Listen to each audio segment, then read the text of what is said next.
I remember us debating what players ever opt out of a playoff, and I'm like, no they're not opt out of a playoff. Joel Klatt joins us now. His head exploded over the weekend when that actually happened. College football on Fox. Y'all love Klatt. What is up, Klatt? How are you? I'm great. How are you guys doing? Doing fantastic. Now, it's a backup quarterback, but it's a backup quarterback that has had some significant playing time this year. I mean, this is not some guy that never saw the field. So we're talking about Bo Pribula. That's right. The backup at Penn State, who on Sunday night, last night, entered the transfer portal. And even in his statement, that he posted to social media, blamed the structure, which he's absolutely correct. In terms of like, hey, this is crazy. The season's going on and the portal not only opens while the season is still going on, the playoffs are still going on, but then closes before the season ends. And as a quarterback, guys, like, remember, other position groups, like, you can go find a home regardless of where other transfers are finding a home. Because there's multiple players at each position group that can go out there and play. So you can stack, like, hey, I'm a defensive end. It's like another premier defensive end chooses, X school. It's like, well, I can choose that school as well because we can both run out there. That's not the case at quarterback, obviously. And I would even take this a step further, that to succeed at quarterback, and we see this in the NFL all the time, and we talk about this all the time, but to succeed at this position, a lot of it has to do with fit.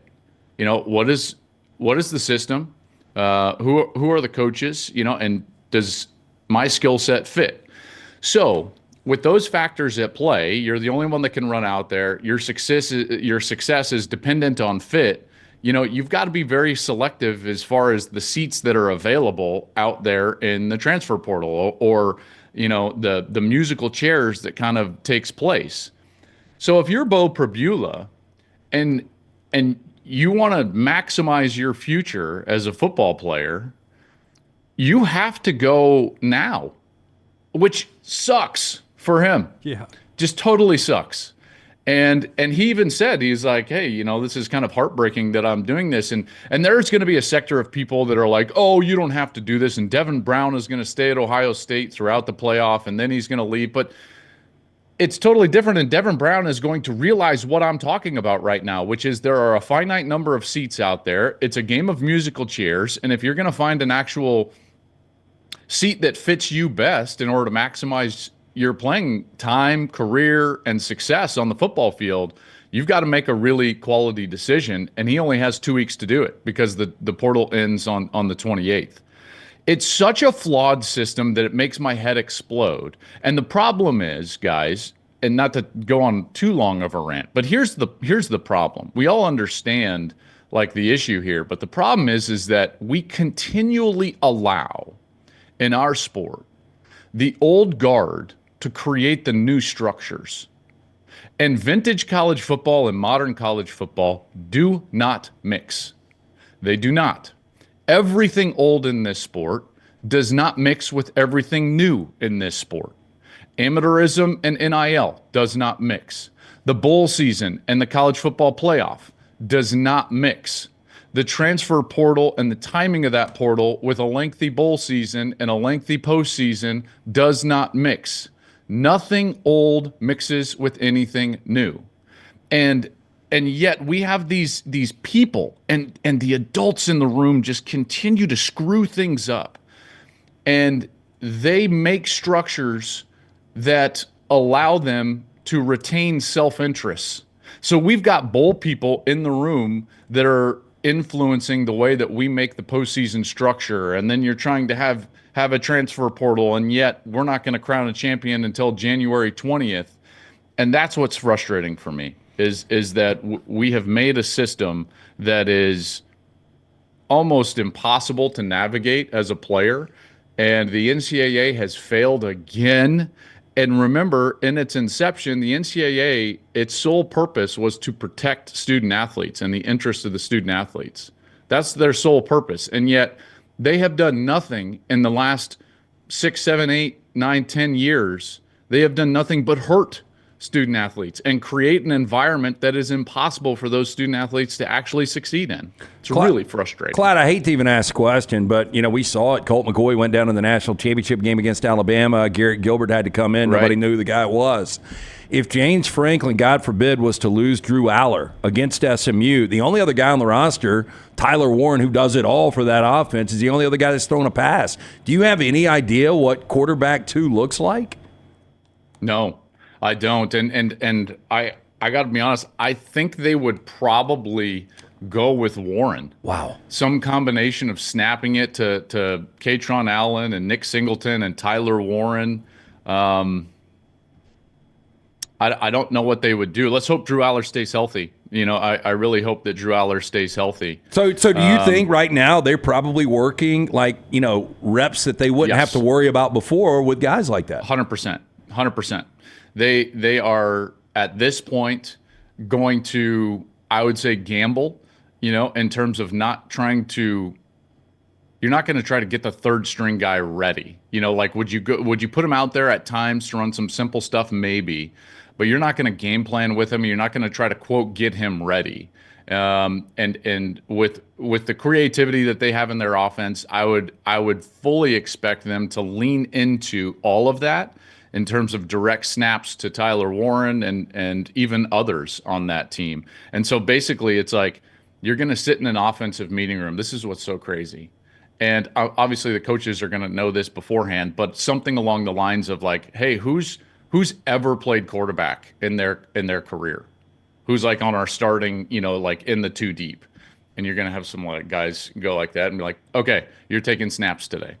This is what, can you throw? Can you throw a double pass? What can we do? Wow. And Andy Kotelnicki will be devising some things for that type of scenario. What a disaster. The adults in college football have just they continually ruin this.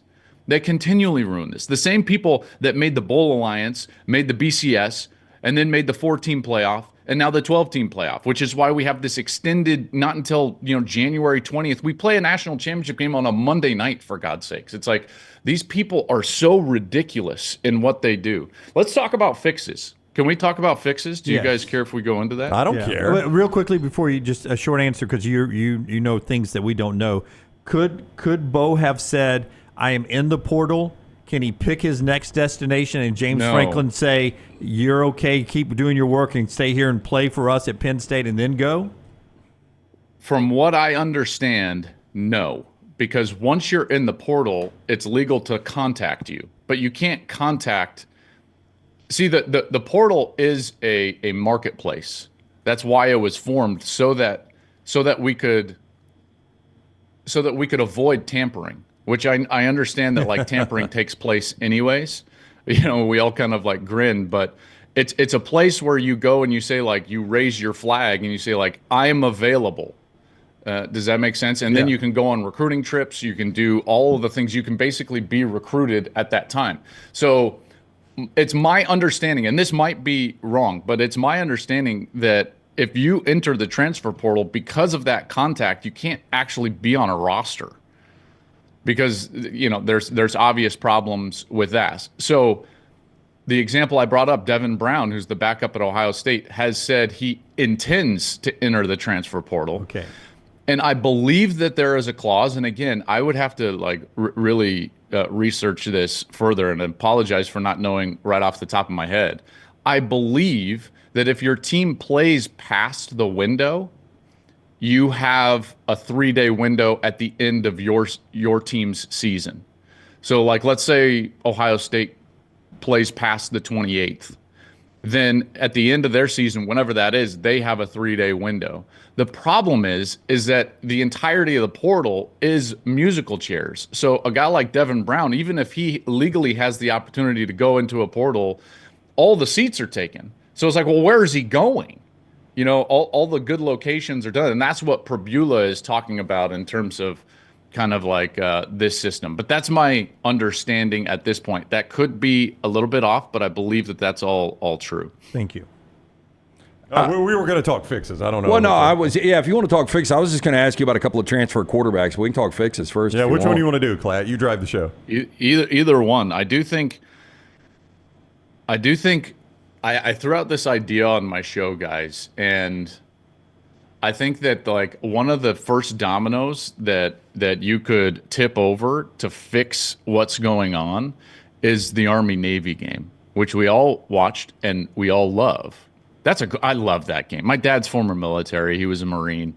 He used to take me down to the Air Force Academy so we could watch the cadets march in, and we would watch at Falcon Stadium. And I love Academy games. Yeah, before you get too deep, I wanted to ask you this because we talked about it. We did our live show from the floor of Bama, and they have a ton of military that comes out from both sides, and it's just an incredible setting. And we were talking about it, and I do agree. Brown brought up this game because we were talking about kind of a rotation. It was in Landover this weekend, and Brown was like, it always needs to be cold weather. And I threw out, what about if they ever played it in the Rose Bowl? Because there is a ton of military on the West Coast. Would you like to see this game played in the Rose Bowl? Okay, I would like to see it outside of cold weather. Hear me out. Okay. I think that this game used to be in a unique spot where it had its own showcase spot, but now it's getting squeezed. We've got bowl games on the same day. We're waiting for the CFP. We've got the Heisman. There's a lot going on to where like it gets squeezed a little bit, and I don't think it actually gets its due. So I want this thing to be as big and as special as possible. I think Army Navy should kick off the football season for America. Boom. Week 0 of college football, it's the only game. There's no NFL. There's no college football. It is the national anthem for America's football season. And you play it in week 0. It gets its own day. You've got dignitaries there. The president would be there. The commissioners of every conference would be there. The commissioner of the NFL would be there. And it would be like this. And it would be the national anthem for the football season.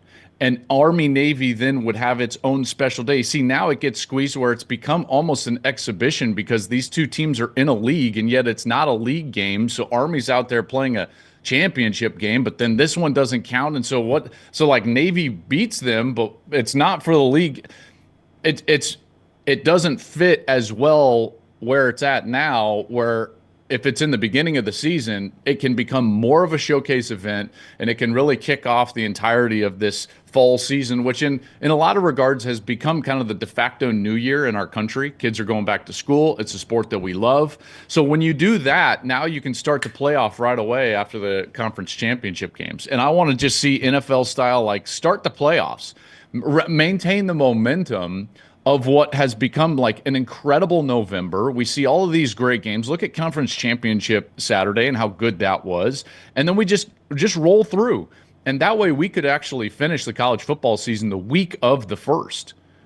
And once you do that, you still have about 10 days of a transfer window before spring semester classes start around the country, which means that you can keep the transfer portal closed until the season ends and then open it up. And now we don't have the mess that we have currently. That's what I would do. I think it would be better for the postseason rather than extending it out to the 20th and competing with the NFL playoffs and the end of the NFL season. And it would be better from a roster construction standpoint. The linchpin is Army Navy. You give it its own special day at the beginning of the year. It kicks off the entire football season for America, and then you just roll through December and play the playoffs. I'm not against that. Yeah, you framed it well. Yeah. I could take it. What's Auburn getting in Jackson Arnold, in your opinion? Hard to say because Oklahoma's offense was so bad. And it was structurally bad. So, like, I think Jackson, from a skill set, is a good player. And this is why I talk about fit all the time. What they were doing on offense, and I didn't really dive into their film until that Tennessee game. And then I watched the Tennessee game and subsequent games after that, and I was just like, this is gross. I did not understand what their intent was with their offense, what they were trying to do. It was very grab bag. Therefore, it's really hard to evaluate him. I think that his skill set is strong. So if he gets into a place where he can fit into a system that they know what they're doing, I think that he could have a lot of success. I thought he was going to have a lot of success last year. So my biggest question is going to be his confidence. As we know, guys, your confidence can leave as a quarterback. And I'm wondering just what happened to his psyche during the course of this year. Losing your job, coming back into the game, the offense in general being so bad. I think he can have a lot of success. remains to be seen. It's a bit of a reclamation, I guess, project, and I think more from a psyche standpoint. Two West Coast guys I wanted to ask you about. I've been a big Fernando Mendoza guy for I don't know why. I like the way the guy plays. I think he was very underrated and not talked about because based on where he was in Berkeley. And then John Mateer. I know two different players, and I guess it's all about fit. But what do you think about those guys, and where would potentially good landing spots be? Yeah, it's a great question. Is Mendoza from Miami? Is he from South Florida? I think he is. He is. Yeah. Is he? Yeah. I think he is. Yeah. And I could see him landing at one of those Florida schools easily. I think that Mateer is an interesting one to me because he fits this idea of productivity rather than potential. I think a lot of players in the portal have a lot of potential, and we think about where they were recruited versus what they did on the field. And if you look at some of the guys that had a ton of success during the course of their tail end of their career after transferring, your Dylan Gabriels and even like a Will Howard or a Cam Ward or all these different players, they had production. And namely, I think of a guy like Curtis Rourke at Indiana, and I think to myself, like, who's the next Curtis Rourke? And to me, that's Mateer. Now, I don't think, is he officially in the portal? The reports are he is entering, and a lot of things point to Oklahoma. We just had a guest, Eddie Radasevich, on from Oklahoma, and he says that is who Oklahoma is very interested in. Exactly, and obviously the when your coach goes somewhere, yep. And you target that fit could be quality because of the production he had. But again, I'll just go back to this idea of a Curtis Rourke type, and the way Curt Cignetti always talked about Curtis Rourke was he wanted a guy with production over potential. That's what he targeted in the transfer portal, really at every position, but certainly at the quarterback position.